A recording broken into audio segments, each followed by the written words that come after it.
No thyself जो हमारी workshop है उसमें हमने 6 चीजों के बारे में बात करी थी। हमारा फिजिकल बीइंग के बारे में कि फिजिकली हम कैसे, हमारे इमोशंस कैसे हमारे फिजिकल बीइंग को डैमेज करते हैं। So the healing happens at the physical and emotional level together, अलग-अलग नहीं होती है ना? So physical level, emotional level, mental level, then हमने बात करी फाइनेंशियल लेवल पे, फिर हमने बात करी रिलेशनल लेवल पे, और हमने बात करी थी आखिरी में को एग्जिस्टेंशियल लेवल पे। इसमें से 3 हिस्सों में मैं ज्यादा बात करती हूँ, फिजिकल, इमोशनल एंड मेंटल, है ना? और उसके बाद नेक्स्ट लेवल पे हम बात करेंगे रिलेशनल चीजों को समझने की, फिर आगे बात करते हैं को एग्जिस्टेंशियल की, और बाद में बात करेंगे हम हमारे फाइनेंशियल लेवल की। बट स्टिल हमने काफी सारी क्लैरिटी उसी क्लास में पाई। So how do you rate like know thyself workshop क्या रहा, मतलब उसके बारे में बताइए। आपके ऊपर क्या इम्पैक्ट हुआ उस वर्कशॉप के बाद? Was it tough to go through the workshop? क्योंकि अपने ऊपर हमें इतनी हमारी हैबिट्स बनी होती हैं, हमारी हैबिट्स कब की हम वो करके, उसमें थोड़ा टफ यही होता है कि you have to work on your self every second, वो बीच में हम बिल्कुल फिर वही अपने उसमें आ जाते हैं।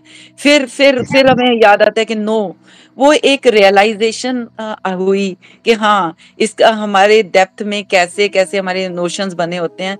पर जब वो जैसे अब कोई मेरे को ख्याल आता है, कोई नेगेटिव आती है मेरे को नेगेटिविटी, इमीडिएटली आई थिंक कि यार मेरे को ये क्यों फील हुआ, ये क्यों हुआ, मेरे अंदर क्या है, किस वजह से मेरे को ये नेगेटिविटी हुई। मेरे कोई बचपन में मेरी कोई प्रॉब्लम आई, कोई यंग एज में I, I go that deep and I really understand कि ओके। और कई बार मुझे कोई नहीं भी समझ आती, पर मुझे ये होता है कि okay I have to clean this, वो मेरे को वो समझ आ गई है। सो वो नो थायसेल्फ में वो फिजिकली हमें वो पता चला कि हर इंसान जो पैदा हुआ है उसकी क्या हालात थे, वो किस तरह हुआ, उसमें उसकी क्या प्रॉब्लम्स जो हैं वो क्यों हैं, क्योंकि वो उसके अंदर ऐसे बिलीफ्स बने हुए हैं। वो हमारे पेरेंट्स के, जो हमारी पेरेंट्स हैं, उन्होंने हमारे साथ ऐसे क्यों किया, या मेरी कोई वो उन्होंने क्यों किया, बिकॉज उनके कोई बिलीफ थे, वो उनका एनवायरनमेंट ऐसा था, इनकी नोशंस ऐसी बनी। So I have come to that understand that. क्या बात है। और मैं आपकी इतनी सारी बातों से ये कह सकती हूँ कि forgiveness happens automatically when you start seeing, right? And you actually get set into your compassionate companion mode. When you go through. Yes.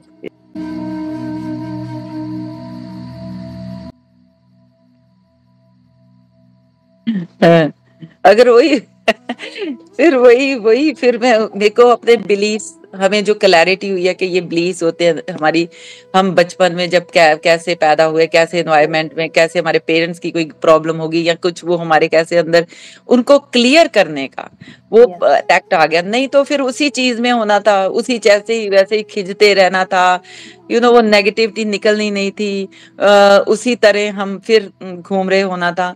सो कोई आता है, कोई हमें क्लैरिटी देता है, कोई भी, जैसे मुझे प्राणिक हीलिंग से पता चला कि how to heal the body, there are chakras, there are this, वो हमें इंटरनल कैसे हमारा फिजिकल है, कैसे कौन सा चक्रा किस पार्ट से कनेक्टेड है, वो उससे क्लैरिटी हुई।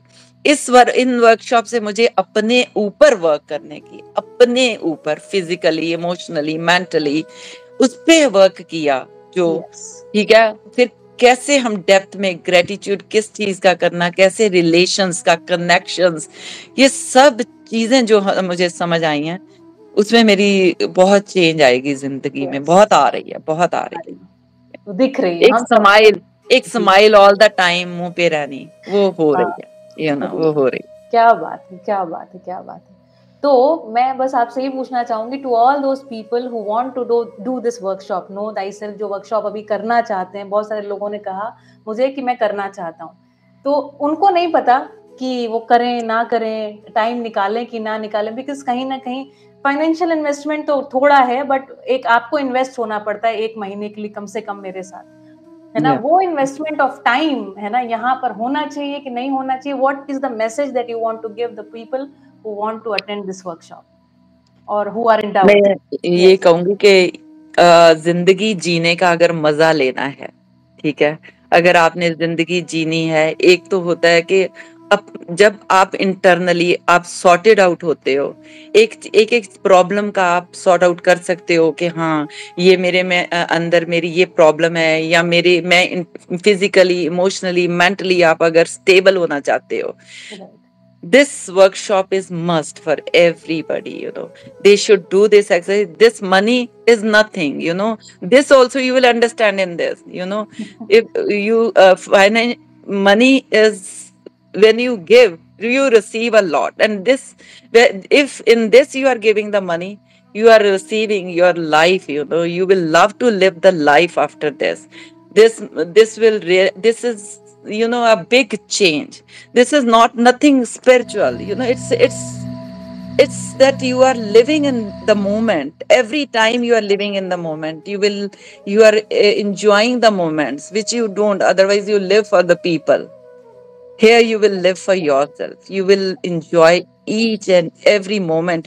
You will be so grateful. You will be so blissful. If you want to come into the bliss, I think you should attend this class.